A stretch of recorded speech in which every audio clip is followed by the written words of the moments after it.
27 दिसंबर 2007 मुल्क की तारीख का स्याह तरीन दिन, जब मुस्लिम दुनिया की पहली खातून वजीर आज़म बेनज़ीर भुट्टो को शहीद कर दिया गया। इस अलमनाक वाक़े को आज 13 बरस मुकम्मल हो चुके हैं, लेकिन बेनज़ीर भुट्टो के कातिल ताहाल नामालूम ही हैं। बेनज़ीर भुट्टो को उस वक्त शहीद किया गया जब वो रावलपिंडी के लियाकत बाग में जलसे में शिरकत के बाद अपनी गाड़ी में बैठकर वापस लौट रही थीं। पहले उन पर फायरिंग की गई और फिर एक खुदकुश हमलावर ने खुद को धमाके से उड़ा लिया। खबर इतनी अलमनाक थी कि मुल्क और पूरी दुनिया में गम गुस्से की लहर दौड़ गई। हर कोई इस खबर पर अफसुर्दा और जज्बाती दिखाई दिया।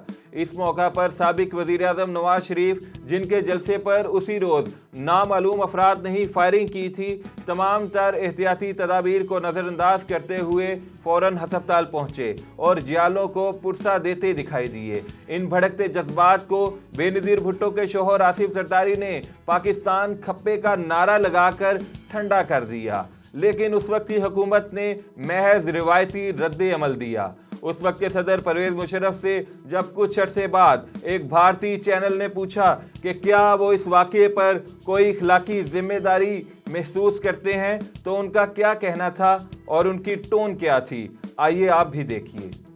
You knew about the threat to her, but you, in a sense, deliberately chose to not provide her the security that she needed. Do you feel any moral responsibility? Do you accept a degree of moral responsibility for Benazir's death? Not at all.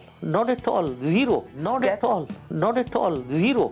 I mean, I was the one who got an information. I was told by some leaders in the Gulf. Benazir Bhutto की शहादत के बाद एक दूसरे पर घनौने इल्ज़ामात का ऐसा सिलसिला शुरू किया गया जिसने सच्चाई को कहीं दफन करके रख दिया। इस वाक़े पर बात करने के लिए हमारे साथ लाइन पर मौजूद हैं बेनज़ीर भुट्टो की करीबी और बाएतमाद साथी और इस अलमनाक और दिलखराश वाक़े की ऐनी शाहिद नहीद खान साहिबा। नहीद खान साहिबा, आज भी 27 दिसंबर है और एक गम का दिन है। आज भी हम उस असासे को याद कर रहे हैं जो हमने खो दिया है। आप ज़रा हमारे नाज़रीन को आगाह कीजिएगा कि उस वक्त क्या हुआ था। आपने जो बेनज़ीर के साथ सारा दिन गुजारा, उसकी रुदात एक मरतबा फिर सुनाइएगा। देखिए जी, 27 दिसंबर एक बड़ा ही तकलीफ दे दिन होता है हम सब के लिए, पीपल्स पार्टी के कारकुनों के लिए। और बस जलसे की जब आई तो अगर आपके कोई मीडिया के कोई लोग वहाँ मौजूद थे तो वो जो पिंडी में, अगर आपको पता हो तो मरी रोड पे सेंट मैरीज और सेंट पैट्रिक स्कूल है, वहां से लोग सड़क के किनारे भी खड़े थे और दरमियान में भी खड़े थे। तो बीबी वहां से भी निकल के बाहर आ गई, लोगों को हाथ हिलाते वो वहां पे लियाकत बाग उसी तरह खड़ी गई। वहां पे डॉक्टर इसरार शाह, जो अनफॉर्चुनेटली उनकी ये जो बम ब्लास्ट हुआ था जिसमें उनका बेचारों की टांगे उनकी जाया हो गई थी, उन्होंने उनको गार्लैंड पहनाया। फिर हमारे एक और पिंडी के जो काउंसलर रहे हैं उन्होंने हार पहनाया उनको। बहुत खुश थी। तो आगे गेट का जो लियाकत बाग का गेट था वो बंद था, ताला लगा हुआ था। तो मुझे नहीं समझ आती कि वो गेट को ताला क्यों लगाया गया था, क्योंकि बीवी की तो एंट्रेंस थी उधर से। बहरहाल वो कारकुनों ने धक्का करके जिस तरह भी किया उस गेट को खोल दिया। बीबी अंदर गई, कारकुनों ने बेइंतहा यानी वालेहाना उनका इस्तकबाल किया। बहुत ही ज्यादा खुश थी। जब वो अपने जलसे में खड़ी हुई तो पहले अपने तमाम टिकट होल्डर्स जितने भी थे, हमारे पार्टी के पिंडी डिवीजन के जितने लोग आए हुए थे टिकट होल्डर्स, उनको कहा कि मुझे तुम लोग ओथ मैं तुम लोगों से लेना चाहती हूँ। उन्होंने ओथ लिया उनसे कि तुम मेरे गुनों का ख्याल रखोगे, अपने रिश्तेदारों का नहीं।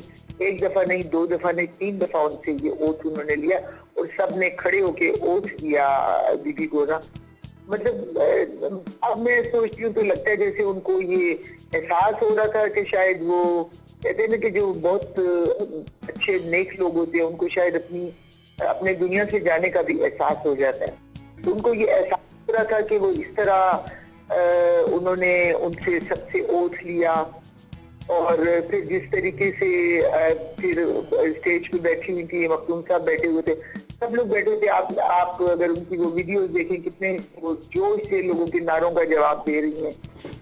तो एक दिन एकदम उन्होंने ना मुझे इशारे से अपने पास बुलाया। मुझे उन्होंने मेरे कान में कहा कि तुम्हें वो सामने जो दो दरख्त है उनके दरमियान तुम्हें कुछ चीज नजर आ रही है। तो मैंने उनको पूछा कि कौन से दरख्त, उन्होंने मुझे इशारा करके बताया। तो आपको पता है दिसंबर की सर्दी, पिंडी में कोई दरख्तों के पत्ते ही होते हैं और तो कुछ नहीं होता, वो भी गिरे होते हैं, कोई पत्ता दरख्त के ऊपर नजर आता है सर्दी में। तो दरख्त कुछ बिल्कुल दरख्तों के ऊपर कोई इक्का दुक्का पत्ते थे, कुछ भी नहीं था। मैंने कहा कि दीदी वहां तो मुझे तो कोई चीज नजर नहीं आ रही, सिर्फ वो दो दरख्त ही है। मतलब तो आगे से हंसने लग गई और कहने लगी कि मैंने मखदूम साहब से पूछा है, वो भी मुझे ये कह रहे हैं कि वहां पे कोई चीज नहीं। और फिर मुझे इसी उर्दू अंग्रेजी इकट्ठी मिक्स बोल रही थी, कहती हैं कि जब इस दफा हम कराची जाए तो मुझे याद कराना कि मुझे आई स्पेशलिस्ट के पास जाना है। मुझे लगता है मेरी आई से ठीक हो गई है, मुझे क्यों फील हुआ है कि वहाँ पे कुछ चीज मुझे नजर आ रही है।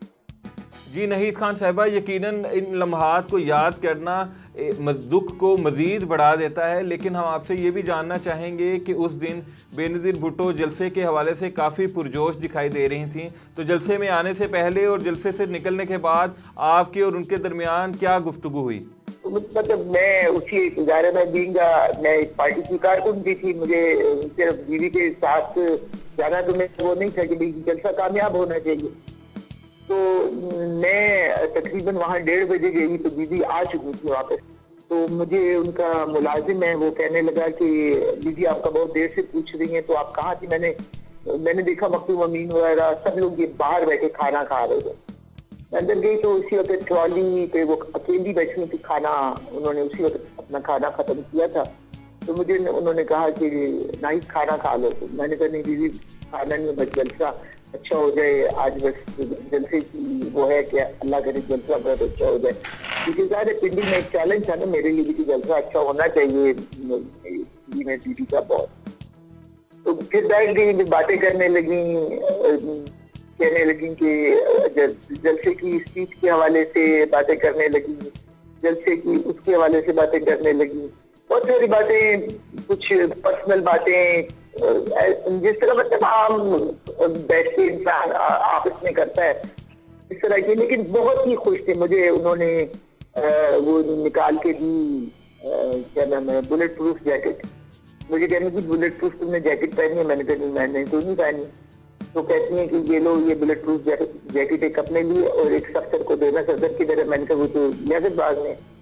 तो मैंने कहा दीदी मैंने इतनी, मेरी शर्ट है ये इतनी टाइट है, मैं इसके बुलेट प्रूफ जैकेट कैसे पहनूं? मैं तो नहीं पहन सकती इसको। कहती है नहीं आज तुम कोई तरीका करो, पहनो। जाहिर है वो कपड़ों के नीचे बुलेट प्रूफ जैकेट इतनी मोटी होती है, मेरे से तो पहली ही। मैंने उनको कहा दीदी नहीं पहन सकती मैं, आप अल्लाह खैर करे, आप चले।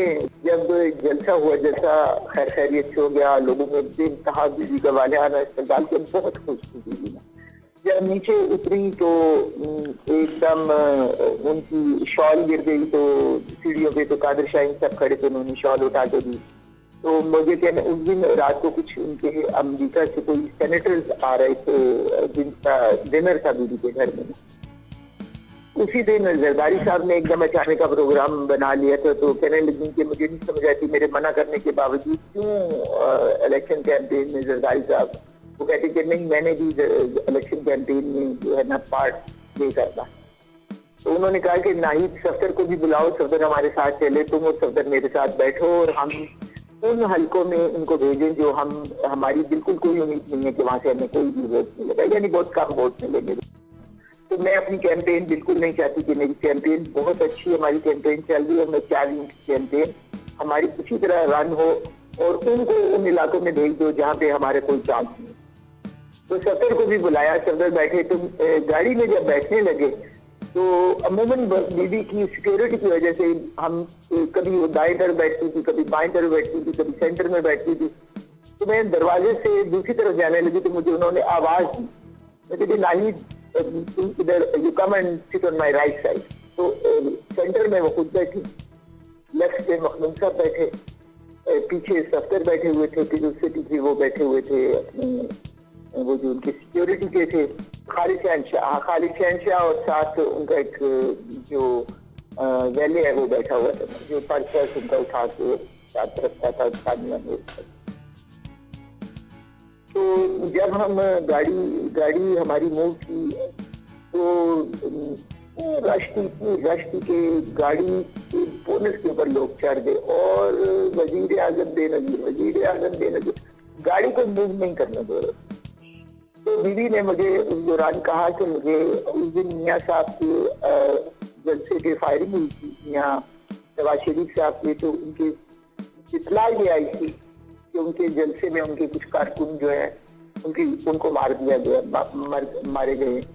तो बीवी ने कहा कि मुझे मियाँ साहब से मिला दो, मैं उनसे ताज़ियत कर लूँ कि उनके कारकुनों को इस तरह मार दिया है। और मैंने जैसे फोन मिलाया तो फिर एकदम बीवी ने फोन के ऊपर मेरे हाथ रख दिया। फिर मैं कहने लगी कि नहीं जस्ट वेट, मैं जरा इनको हाथ हिला लूँ, लेट मी वेव देम, तो फिर उसके बाद मुझे फोन मिला के देना।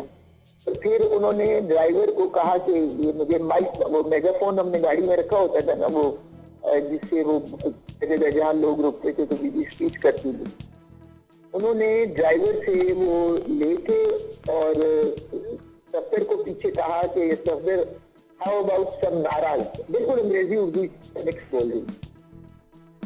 तो पीछे से उसने वो पीछे से खोला उन्होंने, जाहिर बीवी ने कहा वो खोलने को है गाड़ी का, वो खोला, बीवी उसके खड़ी हुई, सफर नारे लगा रहे थे। मैं बाहर देख रही थी बिल्कुल शीशे के साथ, क्योंकि दिसंबर आपको पता है उसको तो 5:30 पौने 6 का टाइम था, कुछ बाहर नजर नहीं आ रहा था सिवाय क्योंकि शोर शराबे का। मैं बाहर शीशे के साथ बिल्कुल मुंह लगा के बाहर देखने की कोशिश कर रही थी। सब नारे लगा रहे थे, बीवी की नारों की जवाब की आवाज आ रही थी, एकदम एक धमाके की आवाज आई, यानी फायरिंग की आवाज आई, धमाके से फायर की आवाज आई। तो मेरे दिल में एकदम आया कि ये पार्टी वालों को 1000 दफा मना किया है कि बीवी हो तो आप लोग ये क्रैकर्स या ये ना चलाया करो, तो फिर कोई शरारत करे। आप यकीन करें कि अभी ये सोच ही नहीं थी तो एकदम एक कोड फायर की आवाज आई, साथ में आप पर सेकेंड आप कह दो, और साथ ही मुझे लगा कि मेरी गोद में कोई चीज ना जोर से गिरी है। मैंने यानी आप एक सेकंड को भी, आप सेकंड का भी 100वां हिस्सा आप लगा लें। जैसे मैंने मुड़ के एकदम मैंने अपना सर मोड़ा, दीदी मेरे ये गोद में वो गिरी हुई थी और ब्लड था, इतना कदर खून था कि मैं आपको बता नहीं सकती कि वो किस तरह खून। हमने तो, और उसके साथ ही फिर ब्लास्ट हुआ, बम ब्लास्ट हुआ, ड्राइवर और गाड़ी के जो टायर थे वो बस्ट हो गया, पीछे वाले टायर, बड़ी गाड़ी थी। ड्राइवर को हमने कहा कि गाड़ी तुम हॉस्पिटल लेके चलो, ये ज़ाहिर सफदर मखदूम साहब सारे, और उसमें वो छोटे छोटे जो वो गाड़ी वो छत खुला हुआ था, वो छोटे छोटे जो बम ब्लास्ट हुआ था वो उनके जो वो निकलते हैं छोटे छोटे, वो सफदर को भी हल्के हल्के लगे, मखदूम साहब को लगे, मुझे लगे, लेकिन वो इस तरह नहीं था कि हमें कोई नुकसान उन्होंने पहुंचाया। लेकिन बीवी को डायरेक्ट जो है ना जो फायर हुआ वो बीवी उससे यानी बम ब्लास्ट से पहले गिर चुकी थी मेरी गोद। हमारे पास कोई और गाड़ी नहीं थी, उसी गाड़ी को घसीटते हुए हम हॉस्पिटल को, नियरेस्ट हॉस्पिटल के इस साइड से गाड़ियां सारी, रास्ता ब्लॉक था, इधर इस साइड से तो हॉस्पिटल, हमारा तो मरी रोड की तरफ, क्योंकि मुंह मरी रोड की तरफ सब गाड़ियों का था, उधर ही हम मरी रोड पे गए। वहाँ हम वो जो अब बेनजीर भुट्टो हॉस्पिटल है वहाँ पे तक तो पहले यानी अभी क्रॉस द रोड थे तो ड्राइवर ने कहा जी अब गाड़ी नहीं चल सकती। तो हमने तो दीदी की डेड बॉडी को हाथों पे उठाया हुआ था। तो हमें जो तकलीफ दिल, हमारे पास कोई आगे गाड़ी नहीं थी, पीछे गाड़ी नहीं। बाद में वो पता लगा कि वो शहरी रहमान साहब, क्योंकि ड्राइवर ने समझा कि शायद वो हमारे साथ आ जाएंगे तो वो गाड़ी पीछे ले आया। उसमें हमने दीदी को शिफ्ट किया, हॉस्पिटल लेके गए। हॉस्पिटल में कोई वहाँ पे डॉक्टर नहीं था, जूनियर डॉक्टर थे, उनको पहले तो एहसास ही नहीं हुआ कि बेनजीर भुट्टो है। फिर एक जूनियर डॉक्टर ने जैसे इमरजेंसी में मुझे कहा कि जी इनके सर को कोई बिल्कुल वो लट की चीज इनके जो ब्रेन को बाहर निकाल दिया उसने। यानी इतना ब्लड था, मैं कुछ आपको बता नहीं सकती हूँ क्या हालत थी वहाँ पे। जी नहीद खान साहिबा, यहाँ पे मैं उन जो थ्योरीज हैं, कॉन्स्पिरेसीज हैं, उनके बारे में आपसे ज़रूर पूछना चाहूँगा कि एक तो ये कहा जाता है कि बेनज़ीर भुट्टो शहीद का जो मोबाइल था उस पर किसी ने मैसेज करके या कॉल करके उनको कहा कि वो कारकुनों को गाड़ी से बाहर निकल कर वेव करें, और दूसरा उनका जो सिक्योरिटी इंचार्ज था खालिद शहनशाह, वो भी जलसे के वक्त कुछ मशकूक हरकत करता दिखाई दिया, और बाद में उसके साथ जो हुआ वो भी सबके इल्म में है। और तीसरी जो थ्योरी पेश की जाती है वो बेनज़ीर भुट्टो शहीद का मोबाइल है, जो उनकी मौत के बाद कहीं गुम गया था और फिर सामने नहीं आ सका। कुछ अर्से बाद ये सुनने में आया कि उनका मोबाइल मिल गया है। तो इन खबरों में किस हद तक सच्चाई है? देखिए गौरी सर, 3 सवाल आपने किए, मैं चाहूंगी कि तीनों का जवाब मैं आपको दे सकूं। देखिए, एक तो दीदी कभी कॉल अपने फोन पे कॉल नहीं लेती थी। दीदी हमेशा मैसेजेस उनको आते थे, वो मैसेजेस पे कॉल जब भी उन्होंने करनी होती थी या उनका कोई फोन आता था तो वो मेरे फोन पे आता था, तो क्योंकि अब फिर फोन सिर्फ मेरा गाड़ी में बैठी हूँ या मैं साथ हूँ तो मेरा फोन इस्तेमाल करती थी, तो अपने फोन पे कभी कॉल उन्होंने नहीं ली। नंबर 2, ये अगर कोई कॉल आई थी या कोई मैसेज आया था तो वो उनका फोन वो फोरेंसिक उसका होना चाहिए था। फोन को मैंने 2 साल के बाद या 3 साल के बाद उनका फोन मिला है खालिद के साथ। तो फिर वो जरदारी साहब के टीम के साथ काम करते रहे हैं। हम तो जब बीबी की शहादत हुई उसके बाद हमारे तो सियासी ज़ाहिर नजरियाती इख्तिलाफ जरदारी साहब के साथ थे। हमने बजाय के कि हम झगड़ा करते या कुछ करते, हमने अपने रास्ते अलग कर लिए। हमने जरदारी साहब के साथ, हम उनके नजरियात से मुत्तफिक नहीं थे, हम उनकी सोच से मुत्तफिक नहीं थे, हम उनकी किसी उससे मुत्तफिक नहीं थे। इसलिए हमने बेहतर यही समझा कि भाई हमारा जीना मरना हमारा एक, हमने अपनी जिंदगियां सारी पीपल्स पार्टी के लिए दी हैं। हमारी वफा आज भी गड़ी खुदा बख्श भुट्टो की उन कब्रों के साथ है, शहीद भुट्टो, शहीद मोहतरमा बेनज़ीर भुट्टो, उनकी फैमिली के जिन्होंने इस मुल्क के लिए अपनी जिंदगियां दी हैं। तो हमारी तो वफा उनके नजरियात के साथ है, कल भी थी, आज भी और आइंदा भी रहेगी। बात यह है कि सारी इन्वेस्टिगेशन में सारे फ्लॉज है ना। अगर उनकी इन्वेस्टिगेशन ठीक तरीके से की जाती, अगर सारी चीजों को दी जाती, उसके फौरन बाद पीपल्स पार्टी की गवर्नमेंट आ गई थी ना। सारी चीजों को अगर सीरियसली लिया जाता, ये ना कहा जाता कि democracy is the best divine. तो अगर एक लीडर की जान है, पाकिस्तान का इतना बड़ा नुकसान हुआ, पीपल्स पार्टी का इतना बड़ा नुकसान हुआ, और आप 2 लफ्जों में उसको खत्म कर दें तो ये मुनासिब तो नहीं है ना। तो सबसे बड़ी बात ये है कि ये चीजें तो हमें खुद सोचनी चाहिए ना गौरी साहब। ये लोगों के सोचने की तो नहीं थी। नुकसान तो हमारा हुआ था ना, पीपल्स पार्टी का हुआ था ना, पाकिस्तान का नुकसान हुआ था ना। हर किसी को इसके बारे में बात करनी चाहिए थी ना। लेकिन बस इक़्तिदार शायद इतनी बुरी चीज है कि सब चीजों को भुला देता है, इंसान नहीं याद रखता कि क्या हुआ और क्या नहीं हुआ। नहीद खान साहिबा, यहाँ पे मैं ये ज़रूर पूछना चाहूँगा, और ये शायद इस शो का सबसे अहम सवाल है कि आप बेनज़ीर भुट्टो की इंतहाई करीबी और शायद सबसे बाएतमाद साथी थी। उस जलसागाह में भी जो हुआ उसकी भी ऐनी शाहिद हैं। उनकी शहादत के बाद जिस तरह इन्वेस्टिगेशन को में रुकावट डाली गई वो भी आपके सामने है। तो आज इतने साल गुजरने के बाद क्या आप उन अवामिल की या उन अनासिर की निशानदही करना चाहेंगी जो बेनज़ीर भुट्टो की शहादत में बिलवास्ता या बिलावास्ता मुलविस हो सकते हैं? गौरी साहब, मैं आपसे रिक्वेस्ट करूँ, मेरी इमोशनल दीदी के उससे ना बहुत मेरी तबीयत जो है ना एकदम मेरी वो हो जाती है। सफदर अब्बासी साहब भी क्योंकि गाड़ी में हमारे साथ मौजूद थे, मैं अगर आप इनसे ये सवाल पूछे, मेरी तो तबीयत एकदम जो है ना इमोशनली बहुत बड़ा ट्रॉमा है मेरे लिए ना। दीदी के बारे में कोई सवाल जवाब जब होते हैं ना, मेरी मैं बहुत ज्यादा जो है ना एकदम अपसेट हो जाती हूँ ना ये सारी चीजों के लिए। एक सेकंड प्लीज, मैं माफी चाहती हूँ। मेरा बहुत बड़ा मेरे लिए ट्रॉमा होता है ये जवाब देना सारी चीजों। जी बिल्कुल नहीद खान साहिबा, आप यकीनन एक सदमे की कैफियत में हैं लेकिन ये सवाल जो है इसका जवाब जानना भी इंतहाई ज़रूरी है। तो सफदर अब्बासी साहब, अस्सलाम वालेकुम। नाहीद खान साहिबा की तबीयत जो है वो यकीनन इस सारी सूरत हाल को याद करने की वजह से एक दोबारा वो एक सदमे किसी कैफियत में चली गई हैं। तो क्या आप किसी मास्टरमाइंड की या उस साजिश के पीछे जो छुपे अनासिर थे उनकी निशानदही करना चाहेंगे? देखो सर, मुझे बात ये इस पर मैं सुन रहा था नहीं आपको ये बता रही थी कि बुनियादी बात है कि ये सारे के सारे एक क्रिमिनल एक्ट था और क्रिमिनल एक्ट उसी वक्त सामने आता जब उसकी प्रॉपर इन्वेस्टिगेशन हो। प्रॉब्लम ये था कि जी मोहतरमा की शहादत के बाद जो ही पार्टी की गवर्नमेंट आई तो उन्होंने कॉन्टिन्यू एक डिले किया। सबसे पहले यूनाइटेड नेशंस के टीम के अंदर बैठे रहे, तो जब टीम आई तो टीम ने एक रिपोर्ट तैयार की और रिपोर्ट जो है ना, मैं समझता हूँ बड़ी कंसाइज रिपोर्ट थी जिसमें उन्होंने क्योंकि उनको फैक्ट फाइंडिंग मिशन का जो है ना, उनको फैक्ट फाइंडिंग मिशन के तौर पे लिया गया। उनको फैक्ट फाइंडिंग के हवाले से जो है यूनाइटेड नेशंस की टीम आई, उन्होंने फैक्चुअली रिपोर्ट जो दी वो रिपोर्ट काफी हद तक जो है ना एक कंसाइज रिपोर्ट थी जिसके अंदर बहुत से अवामिल का उन्होंने जो है निशानदेही की। लेकिन अनफॉर्चुनेटली उन अवामिल की फिर कोई उससे प्रोग्रेस नहीं हो सकी कि जहाँ पे हम जाके एक्चुअली बता सकते हैं कि भाई फला लोगों ने जो है ये क्राइम किया है।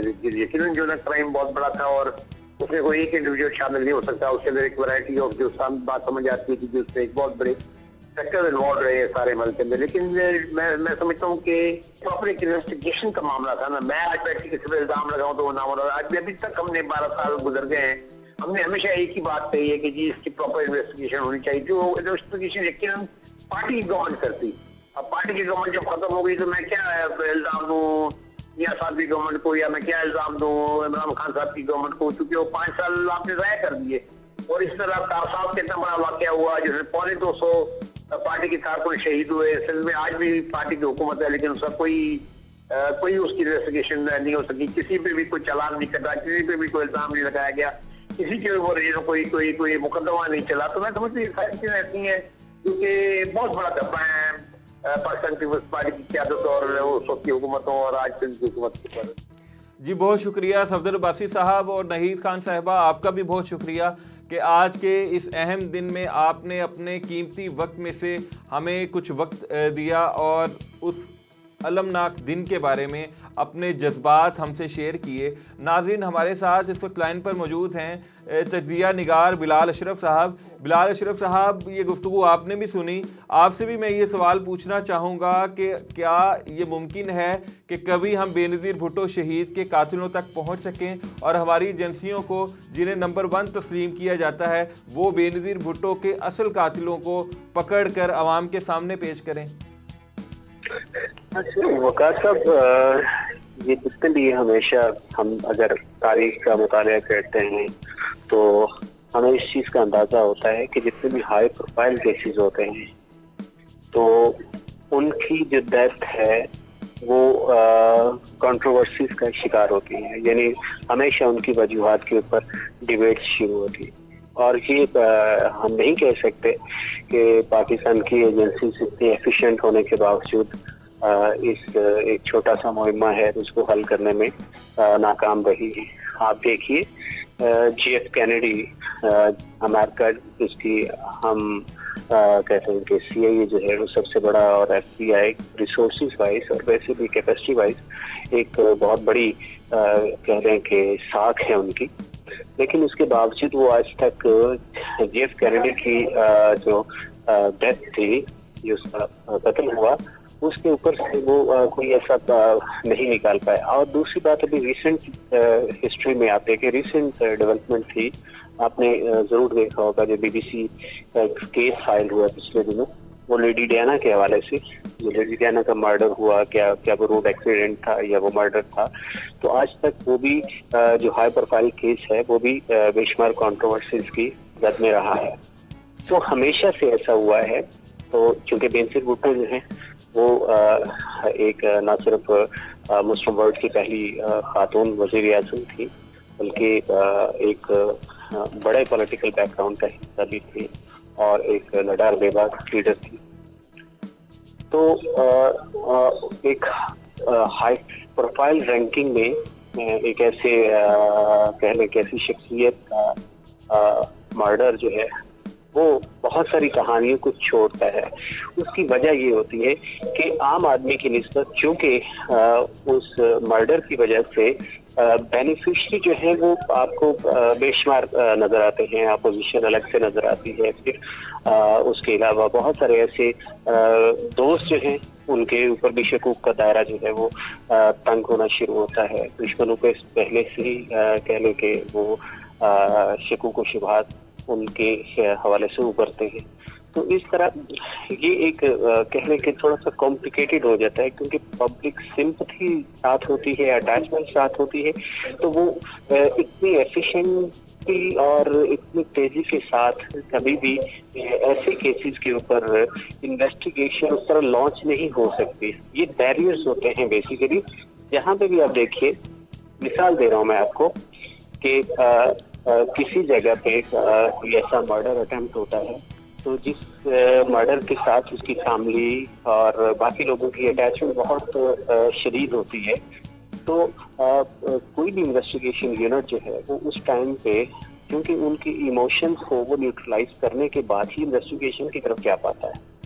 बिलाल साहब, इसका फिर क्या मतलब समझा जाए कि जिस तरह आपने बताया कि जितने भी हाई प्रोफाइल केसेस होते हैं उनके जो असल जिम्मेदारान हैं या मुजरिम हैं वो बहुत कम ऐसा होता है कि उन तक रसाई हो और उनके नाम सामने आ सकें, तो बेनज़ीर भुट्टो की शहादत का जो मामला है क्या वो भी हमेशा के लिए एक मौमा ही बना रहेगा?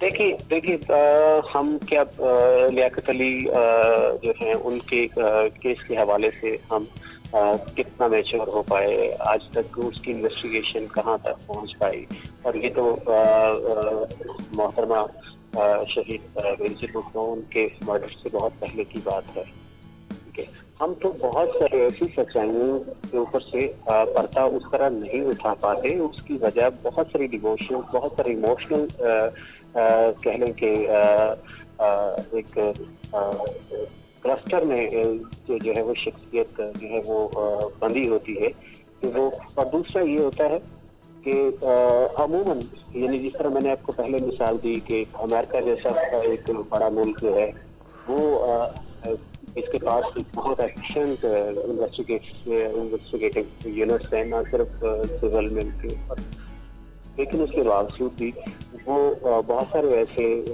राजों से पर्दा नहीं उठा पाता।